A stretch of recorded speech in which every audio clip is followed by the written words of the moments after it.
Okay, Assalamualaikum warahmatullahi wabarakatuh. Selamat sejahtera. Saya Cikgu Umaira. Pada hari ini saya akan bincangkan bab 7 untuk matematik tingkatan 4 iaitu graf gerakan. Jadi kita akan belajar subtopik 7.1 graf jarak masa. Standard pembelajaran mentafsir graf jarak masa dan menguraikan gerakan berdasarkan graf tersebut. Jadi pada video sebelum ini saya telah menerangkan dengan lebih teliti berkenaan dengan bagaimana mentafsir graf jarak masa. Jadi pada video kali ini saya akan fokuskan bagaimana untuk menjawab soalan contoh 6 di dalam buku teks matematik tingkatan 4 muka surat 189. Jadi soalannya, Sahana berbasikal ke pejabat pos untuk menghantar kad ucapan Hari Raya Aidilfitri kepada kawan karibnya. Graf jarak masa di sebelah menunjukkan perjalanan pergi dan balik Sahana dari rumahnya ke pejabat pos. A. Tentukan jumlah jarak keseluruhan perjalanan dalam kilometer. A2. Nilai T jika Sahana berbasikal dengan kelajuan 8 km per jam ke pejabat pos. Dan B. Huraikan perjalanan Sahana dari pejabat pos ke rumahnya. Jadi seperti biasa, saya menggunakan tips ini untuk menjawab soalan graf gerakan, iaitu yang pertama, kenal pasti garis graf. Jadi sebelum kita mengenal pasti garis graf, kita menamakan garis bagi setiap graf. Jadi untuk itu saya namakan ini sebagai titik A, di sini titik B dan di sini adalah titik C. Jadi berbalik kepada soalan A1 tadi, soalan meminta kita untuk mencari jumlah jarak keseluruhan perjalanan. Jadi bila jarak keseluruhan bermaksud keseluruhan graf daripada jarak OA, jarak A kepada B dan jarak B kepada C. Jadi kalau kita belajar bagaimana mentafsir graf jarak masa sebelum ini, garis OA menunjukkan jaraknya adalah 2 km. Garis AB merujuk kepada objek pegun, iaitu tiada pertambahan jarak. Dan BC adalah perjalanan pulang yang jaraknya adalah daripada 2 km kepada kosong. Jadi ini bermakna jumlah jaraknya OA 2 km, AB tiada jarak, tambah jarak BC 2 km, maka kita dapat 4 km. Jadi soalan B, kita ingin cari nilai T. Jadi nilai T adalah masa. Jika Sahana berbasikal dengan kelajuan 8 km, jadi kita tahu laju adalah jarak bahagi masa. Maka untuk dapatkan nilai T, T adalah masa, kita akan gunakan formula masa bersamaan jarak bahagi laju. Jadi ceritanya adalah berbasikal daripada rumah ke pejabat pos merujuk kepada garis OA. Jadi pada garis OA jaraknya di sini adalah 2 km dan diberi lajunya adalah 8 km per jam. Okey, dan jaraknya dalam unit kilometer. Jadi 2 bahagi 8 kita akan dapat 0.25 km. Jadi di sini kita tukarkan 0.25 km kepada unit minit untuk kita dapatkan waktu dalam sistem 24 jam pada masa T. Jadi kita tukarkan, jadi lihat di sini 0.25 untuk kita tahu 1 jam bersamaan dengan 1 minit. Jadi masanya di sini, okey, cikgu padam sikit kat sini ya. Ni bukan kilometer ya.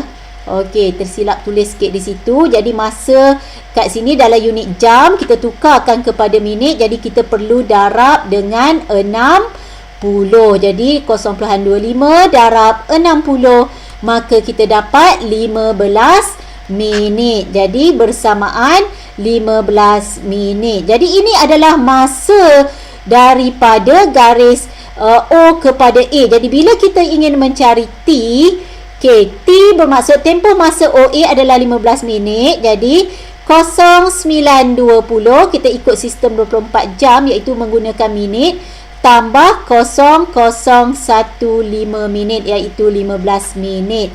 Jadi di sini kita boleh guna sahaja kalkulator, rujuk di atas ni. Jadi kita masukkan 0920 tambah 0015.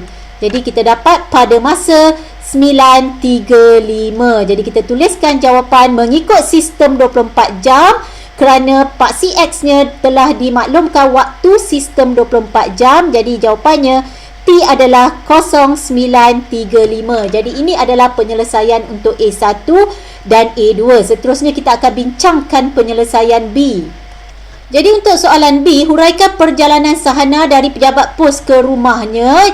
Jadi dari pejabat pos ke rumahnya adalah garis BC. Jadi di sini apabila kita ingin huraikan perjalanan garis BC, kita boleh cari kelajuannya ataupun kadar perubahan jarak, sama saja. Jadi kita cari untuk koordinat B. Okey, Pak CX-nya 950, Y-nya 2. Okey, dan koordinat CX-nya 10, Y-nya adalah 0. Jadi kita tahu laju adalah kecerunan. Jadi kita boleh pakai Y2 tolak Y1 bahagi X2 tolak X1. Jadi Y2 di sini adalah 2, tolak Y1-nya adalah sifar. Jadi bahagi, okey, 950, okey, tolak 10. Jangan lupa ini adalah dalam apabila kita ingin cari laju dalam kilometer per jam, sistem 24 jam kita menggunakan minit, maka kita perlu bahagi 60. Jadi ini yang pelajar sering melakukan kesilapan. Jadi di sini kita selesaikan. Menggunakan kalkulator, kita akan dapat jawapannya adalah -2. Okey, sedikit ralat tadi ya, disebabkan kita pakai sistem 24 jam, kita pastikan nilai positif pada masa iaitu Pak CX. Jadi untuk pastikan nilai positif pada Pak CX, 10-10 kita perlu 10-10 tolak dengan 950. Jadi di sini untuk jadikan positif bermakna kita pilih X2-nya adalah titik C, X2, Y2, X1, Y1-nya adalah titik B. Sebabkan kita menggunakan sistem 24 jam, kita tak nak melakukan kesilapan. Jadi menggunakan sistem 24 jam mengambil kira minit, jadi kita perlu bahagi 60. Jadi di sini Y2 tolak Y1 tadi kita dah terangkan, Y2 kita adalah sifar, tolak Y1 kita adalah 2. Jadi kita dari sini kita boleh terus menggunakan kalkulator. Jadi untuk kita tak ulang kesilapan, kita lihat dulu, saya terangkan satu persatu. 0 tolak 2 -2. Jadi 10-10 tolak 950, masanya adalah 20 minit. Jadi 20 minit kita nak tukar kepada jam, kita akan bahagi dengan 60. Jadi kita akan selesaikan -2 bahagi 20/60, maka kita akan dapat jawapannya negatif bagi positif adalah, di sini kita masukkan kalkulator, -2 bahagi, disebabkan pecahan kita buka kurungan, untuk yang di bawahnya kita masukkan dalam satu kurungan, maka kita dapat jawapannya adalah -6. Walau bagaimanapun, laju tidak boleh ditafsirkan sebagai negatif. Negatif hanya merujuk kepada arah perjalanan pulang. Oleh sebab itu lajunya di sini adalah 6 km per jam. Jadi kita akan huraikan perjalanan keseluruhan. Jadi di sini Sahana berbasikal sejauh 2 km dalam tempoh 20 minit dengan kelajuan 6 km per jam. Jadi kita selesai membincangkan jawapan bagi contoh 6. Sekian saja untuk video pada kali ini. Saya harap video ini dapat membantu semua yang menontonnya. Okey, video seterusnya saya akan menghuraikan mentafsir graf laju masa bagi gerakan dengan kelajuan yang berbeza. Sekian sahaja, terima kasih untuk setakat ini.